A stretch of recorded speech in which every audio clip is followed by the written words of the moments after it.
Mark Ruskell in a group on its own. I invite Mark Ruskell to move and speak to Amendment 42.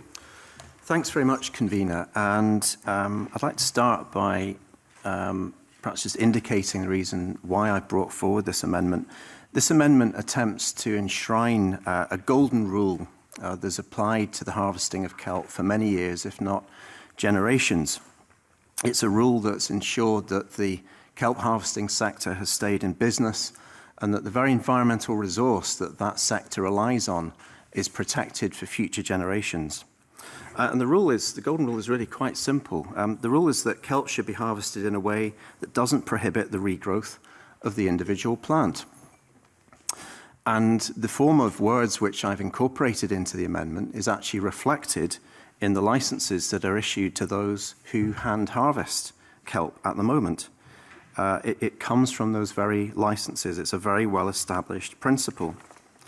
Now, what my amendment doesn't do is it doesn't ban mechanical harvesting of kelp, but it does set a very clear expectation that it must be harvested in a way that doesn't prohibit the regrowth of the individual plant. Now, if we were to consider forests on the land, these days we wouldn't be clear felling ancient woodland. We may consider perhaps pollarding or coppicing an individual tree, but it wouldn't be good practice to clear fell a forest in that way. And much is the same with kelp forests. It's not sustainable to be clear felling kelp forests as well. And I think perhaps the difficulty here is that once an area is clear felled, once an area is dredged of kelp, it will take many years for the bare rock, the exposed rock, to regrow the kelp. And in some cases, due to the changing ecological conditions, it may be impossible for these kelp forests to re-establish on areas which have been stripped of their habitat. So in many ways, once these kelp forests are gone from a particular area, they may be gone forever or certainly for a very long time. And once they're gone, we lose the benefits that these kelp forests deliver. Now, I'm sure many members have had correspondence over the last few weeks, or if not the last few months, about proposals to mechanically dredge kelp and what the benefits of kelp are to our coastal communities and our environment. But perhaps if I could just pick one example, which is particularly underlined for me the importance of kelp. My understanding is that kelp forests provide a really important nursery for juvenile fish, particularly cod, saithe, pollock, the whitefish that, of course, our fishing communities depend on. And when kelp dredging was introduced in Norway, surveys going back to areas that have been dredged found that there was over a 90% reduction in the juvenile fish in these areas.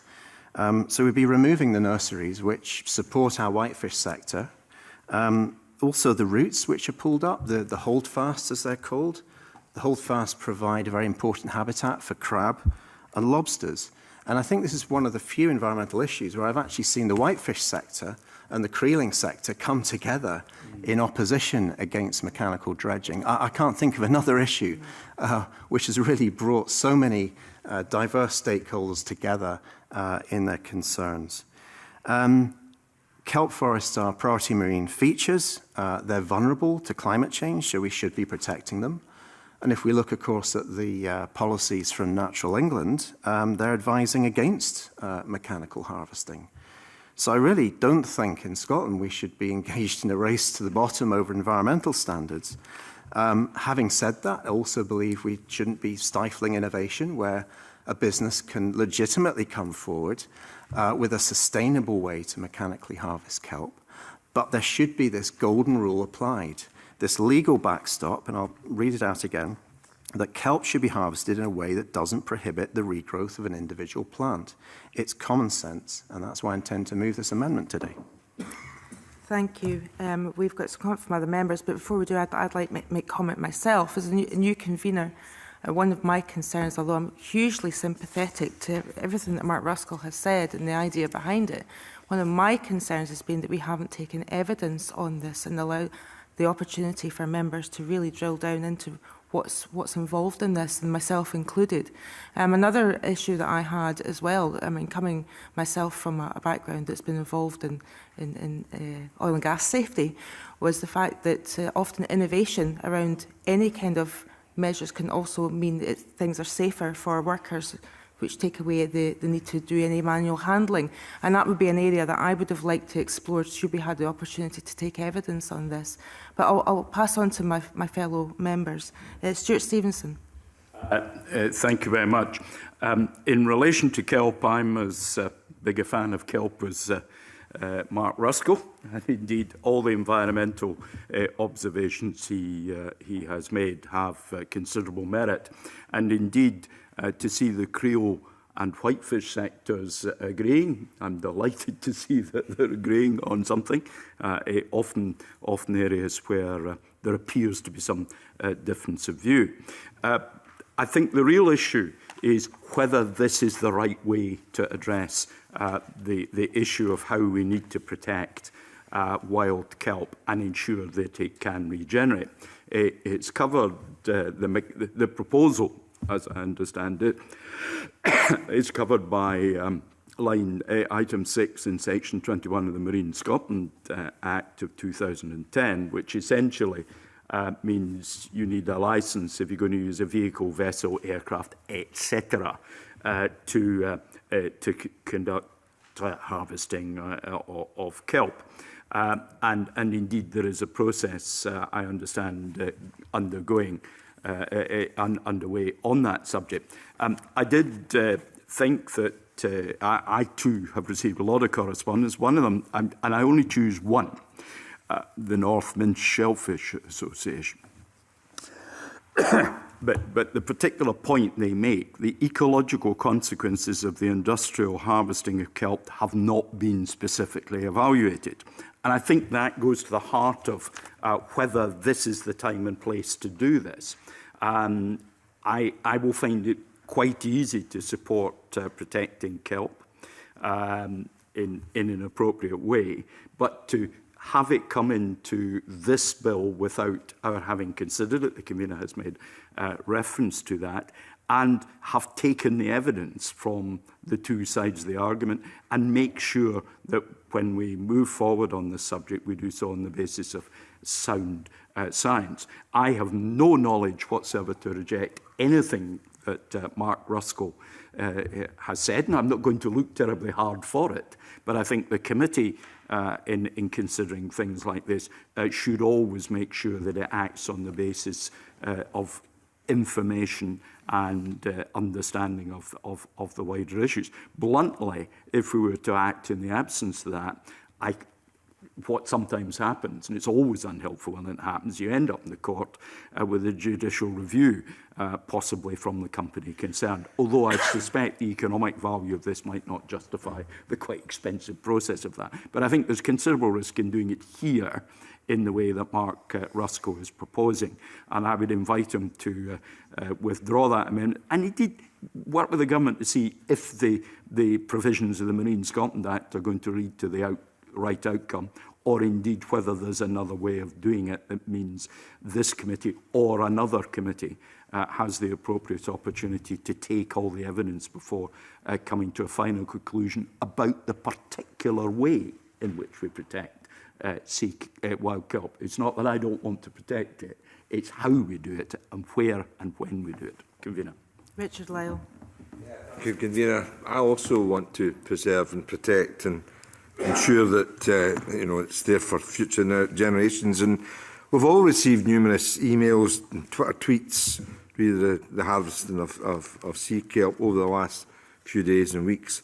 But I'm also reminded, as other members are, that this committee has not taken any evidence on this from those that would be affected, from any other interested parties in this matter, especially since the activity, I understand, can't go ahead without a marine licence, which includes a robust process for assessing environmental impacts.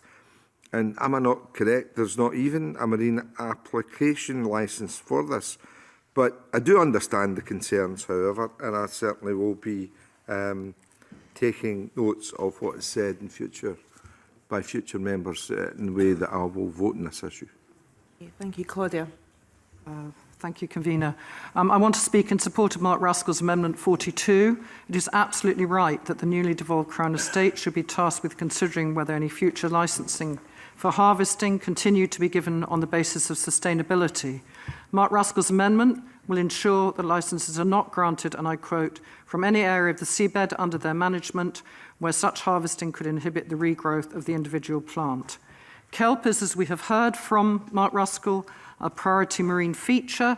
This is a clear indication that there are serious issues around its protection that need to be considered. Sustainable kelp harvesting has a long tradition in our Scottish inland waters. It's been done with care and sensitivity to both our marine environment and the other jobs which depend on the kelp forests. Future kelp harvesting must, in my view, of course, continue to be sustainable and must not threaten the seabed habitats, sea life, and indeed the protected seabirds that feed on the sand eels therein. Nor should it threaten the nurseries for the young pollock, cod, and other whitefish. I have taken a keen interest in marine environmental issues over the past 6 years since being on this committee and its predecessor. One of the significant issues to consider is that kelp forests, along with seagrass and other areas of our inshore waters, are invaluable carbon sinks which merit great respect. There is now recognition in the present climate change plan of the developing research into these complex issues, which we ignore at our collective peril. There is also Norwegian research, I understand, although I have not been able to investigate it further, which shows an evaluation of the failure to regrow kelp after harvesting. And I just point that out as well. We should be taking the precautionary principle in relation to kelp harvesting, and it is also important to ensure that sustainable jobs are supported in our coastal communities for now and the future. There must be careful analysis of whether the present marine biopolymers proposal would lead to sustainable harvesting or not. Can I just finish this point, please? But I do not see it as my role in committee today to comment on this on an individual application. That would be inappropriate. So I'm deliberately avoiding pointing out research or expert views which relate to this specific possible development. Yes, I'll take an intervention. I don't think anyone disagrees with the point that you're making, Claudia. You know, the point I made earlier was we haven't taken evidence. So I welcome what you've brought in to the fore. But again, I wish we'd have discussed this well before now. Well, I understand that point, but it's because of the approach of a number of groups and individuals between stage 1 and stage 2, possibly partly on the back of this application, which I don't want to refer to anymore, possibly not. But there is plenty of evidence in relation to climate change, in relation to carbon sinks, in relation to marine protected features that actually point us in a direction. And the direction I believe it points us in is in the direction of supporting Mark's amendment. And I finally want to end, please, by saying that I do see it as important to highlight that in terms of this amendment, there are many present jobs which are sustainable and depend on the protection and enhancement of the marine environment as clearly stated as an aim in the Marine Act 2010. These include creel fishers, and we have heard from Alistair Sinclair only yesterday, I acknowledge, that the 400 members, he represents 400 members, and the creel fishers are in support, and we've heard that the whitefish sector has also put in information to us about their concerns. It's also marine tourism operators, hand scallop divers, and sea kayak companies, and hand divers for kelp itself. I've had emails from some of these asking for my support for the amendment today, and I ask all other members to seriously consider whether this puts down a robust marker at this point in time to appropriately protect our kelp forests. Thank you. And we have some other members wanting to come in. But before I do, can I ask that you speak through the chair if you want to make a further comment to your original comment? I'm not entirely keen on this intervention strategy. This is a committee. I'd rather that people speak through the chair, and I'll take you if I have time. Finlay Carson. Convener, and I welcome Mark Ruskell's opening statement where he's brought something into the public domain that certainly needs to be discussed. However, I do agree in many ways with his statement, but he also stated there was a well-established principle when it comes to harvesting of wild kelp. And I would agree that with much of what he says, but I think it may be somewhat inappropriate to bring the legislation in under the Crown Estate Bill, and it should be, or it would be more appropriately dealt with through the licensing system, which, if we get the opportunity, should be viewed with a scientific background, and actually we can see what the environmental and economic impact of harvesting of kelp would be. So I would welcome further work on that, and I do welcome Mark Ruskell's amendment, which will bring this into the public domain, but I'm not sure that it's appropriate that it's dealt with under the Crown Estate legislation. Angus MacDonald. Okay, thanks. There's no doubt, as we're hearing, that this is a subject, Convener, given the social media traffic and emails that I've received, as well as the submissions that have come in to the committee in recent days. And I would agree with you, Convener, and others, that this committee must take more evidence on this before reaching a conclusion. However, I think it's worth stressing once again that this is an enabling bill, and we're discussing an issue that's not as yet the subject of a marine licence application, although I believe a scoping report has been submitted to Marine Scotland, but I don't want to dwell on that application. But I have concerns that we're straying into operational issues and what's effectively, as I say, an enabling bill. However, I also have to say that I do have some sympathy for the concerns that have been raised. But I would ask a question to Mark Ruskell, and that is if he thinks, if this amendment is accepted today at stage 2, what amendments are we likely to see from members being lodged at stage 3, seeking to ban managers from doing other things? So I would suggest that this amendment sits out of kilter with the general duties of this bill, which is my main concern on this, and ideally I would like to see Mark Ruskell withdraw the amendment for the time being. Thank you. John Scott. Thank you, Convener. I think most of what I was going to say has already been said, but I will reiterate it nonetheless. But unlike Claudia Beamish, I'm not convinced that this is the correct place to introduce this piece of legislation into this bill. I don't believe it to be appropriate. I do, of course, note the significant concerns of the different industry bodies out there who have contacted us. I think both have points of view. Like others, I hugely regret the fact that we haven't taken evidence on this subject. And Stuart Stevenson made a valid point when he said it might not yet be too late to take evidence.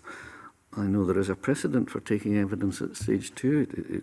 It's unusual, but Stuart is a man who knows the rules and probably knows what I'm talking about. And so I think there is a process to be followed here, and I'm not sure that the proper process that's expected of this Parliament is being followed, especially when I think Claudia Beamish said she was avoiding expert views, and I find that surprising. Of course. Of course. Just for clarification, that was specifically in relation to the dredging application, which I was sent information about. So I wasn't going to refer to that Norwegian example for that reason. But notwithstanding, if I may respond in that regard, you've been quite keen to extol the case of the people whom you are obviously representing, and very strongly. In broad terms, yes. And without giving any credence to any arguments that have been presented otherwise. So I believe that there is a process to be followed, and I think it is possible to act in haste and repent at leisure. And I would urge Mark Ruskell to withdraw this probing amendment, and perhaps the Cabinet Secretary might wish to discuss such his amendment and to see what can be achieved at stage 3, if at all. But I think there is perhaps a better way of going about this than the one that is being suggested in this amendment. Thank you. Alec Rowley. I support this amendment for the reasons set out by Mark Ruskell and Claudia Beamish. But I just want to pick up on a couple of points. Angus MacDonald talked about managers being asked to ban the harvesting of wild kelp, but that's not what this amendment is about. And if this amendment was about that, then these points that have been made about the science and having the evidence, I think would be far more relevant. But what this is asking is it's asking that managers must not grant a right to carry out harvesting of wild kelp where that principle of harvesting would inhibit the regrowth of individual plants. And that's what this amendment is about. And I think it's perfectly appropriate, therefore, that guidance and that clear direction is given in this bill to managers so that we do protect and ensure that where the harvesting of wild kelp is being taking place, then that principle, established principle, is put into play. So I think it's a myth in a sense to say the science. If we were taught about bans, then yeah, but that's not what this amendment is speaking about. Now, it's been pointed out that during Mark Ruskell's submission, you did not formally move your amendment. Would you like to take the opportunity to do so now? I would like to take the opportunity to do that. Thank you. Thank you. And then invite the Cabinet Secretary to speak to the amendments in this group. Thank you, Convener. I have very considerable legal difficulty at the moment, given that there is a current marine licensing process being undertaken, albeit at the pre-application stage. And I am the responsible minister for whom that would end up being a decision-making process. I cannot, therefore, make a great deal of comment about this, and I certainly cannot indicate any value judgment in respect of this issue one way or the other, because that would be instantly prejudicial to an ongoing process. I want people to be very clear about that. The pre-application process is part of the process. So this amendment, and I'm going to have to pick my way through a minefield now just to try and make a couple of points in respect of the situation that we are in today. This bill is about the general management requirements for the assets, not specific activities. And it's also about devolution of management of Crown Estate assets to those with an interest in those assets. And we've had discussions about community organisations, local authorities, etc., with a view to increasing local control over decision-making. So the bill already contains powers for the transfer or delegation of the management of a Crown Estate asset, and these include the ability to restrict the activities that a manager can undertake as a manager. And that does reflect the ethos of the bill to allow decisions to be taken on a case-by-case basis. Amendment 42 isn't about trying to give effect to those principles at all, but it's trying to bring about effectively a ban on the conduct of one particular marine activity, and that is the seaweed harvesting that's under discussion. And I simply make the point that other members have made that thus far there has been no evidence gathering that would, from my perspective, adequately inform the opinion of committee members one way or the other. And this is being proposed in the absence of any proper process. There is an existing robust marine licensing regime that regulates activities. The pre-application process is part of that, and as I indicated at the outset, that is already underway. The amendment therefore cuts across what the Scottish Parliament has already legislated for within the last decade, a statutory regime which requires licences to be granted before an activity of this type can be carried out. And that regime does include a full assessment of the environmental impacts. To take a decision before those impacts have even been assessed does not seem appropriate and is certainly not evidence-based. And that's not to say that we don't recognise that there are concerns about potential environmental impacts. However, as I indicated at the outset, I'm in an extraordinary position here in that I can't actually really indicate a view one way or the other for fear of creating a difficulty with the process that is already underway. If Mark Ruskell insists on pressing this amendment, then I can only ask members to abstain.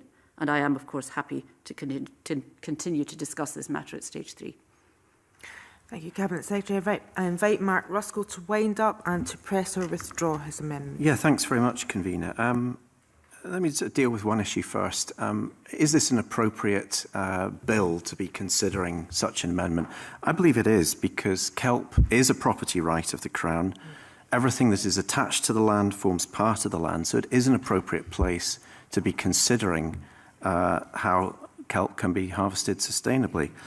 In terms of the process of dealing with evidence and taking this bill through the Parliament, yes, I agree with members. It would have been better to have had evidence on this at stage 1. But, you know, sometimes events out there in the real world overtake the work of this Parliament. We have to be fleet of foot. We have to respond to evidence and concerns that the public bring to us. I believe that if this amendment was passed at stage 2 today, it would still give time to consider evidence and representations from stakeholders and further discussions with government ahead of stage 3 and a final opportunity to amend this bill one way or another. This isn't enshrining a new principle into legislation. This is a well-established principle. And I want to emphasise, as Alex Raleigh and Claudia Beamish have, that this isn't a ban on a proposal from a particular company. That's irrelevant. What this is doing is establishing a principle, a well-established principle that already exists in the licensing of hand harvesting of kelp around Scotland and has been in place for many years, and it creates a level playing field with what other interests may wish to put forward licence applications to harvest kelp in the same way or in a different way. It's not establishing a new precedent, it's merely taking an existing precedent in licensing and ensuring that that has a more robust legal basis. It doesn't determine what's a good way to harvest kelp or a bad way to harvest kelp. It just sets out a key golden rule, which is it must be harvested in a way it doesn't prohibit the regrowth of an individual plant. And that's why I'll be moving it. Are you pressing your amendment? I'll be pressing the amendment, yeah. The question then is that Amendment 42 be agreed to. Are we all agreed? No. Okay, we have a division. Okay. Okay, can I ask those in favour of the amendment to raise their hands now?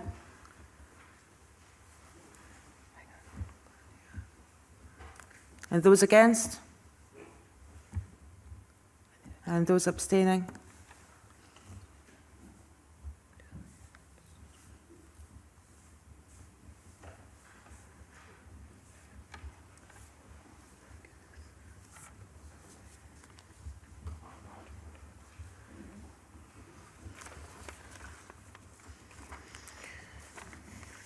Okay.